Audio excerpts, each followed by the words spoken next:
ঢাকার ৪০০ বছরের ইতিহাসের সাথে জড়িয়ে আছে পুরান ঢাকার ইফতারের সুনাম। রমজান মাসে নানা উপকরণ ও বহুজাতিক মশলায় তৈরি ইফতার পুরান ঢাকার মানুষের কাছে অতি প্রিয়। ভোজন রসিক পুরান ঢাকার মানুষের এসব খাবারেও আছে বেশ রাজকীয় ভাব।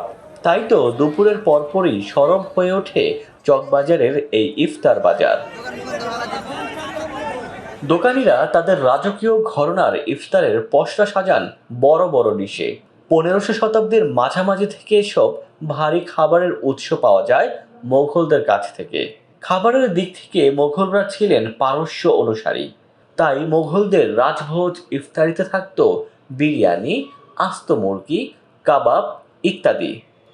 মোগল রসুই ঘরের এসব রাজকীয় খাবার ঢাকার নবাবদের সংস্পর্শে আসে।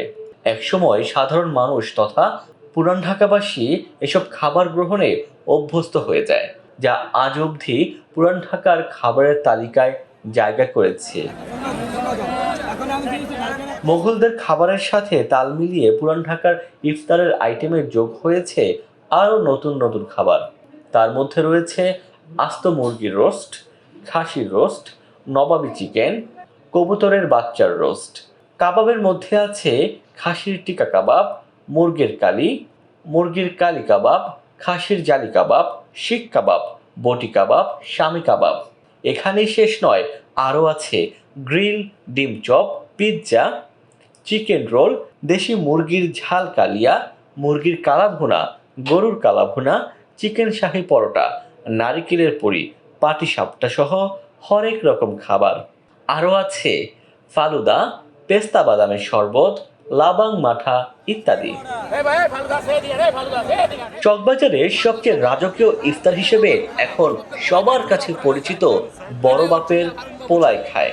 গরুর মগজ, মাংস, সুতি কাবাব, মাংসের কিমা, ডাবলি, বুটের ডাল সহ ৩৬ আইটেমের মিশ্রণে তৈরি করা হয় এই ইফতার। আর প্রতি রমজানে দুপুরের পর থেকে দোকানিদের মুখে মুখে স্লোগান তৈরি হয়, বড় বাপের পোলাই খায়, ঠোঙা ভরে নিয়ে যায়। আর বরাবরের মতোই ক্রেতারা ভিড় জমায় বুড়িগঙ্গা নদীর তীরে গড়ে ওঠা পুরান ঢাকার ঐতিহ্যবাহী এই চকবাজারে।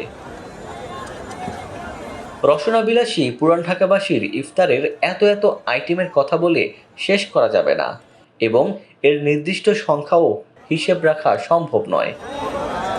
ডেস্ক রিপোর্ট, দৈনিক ডেস্টিনি।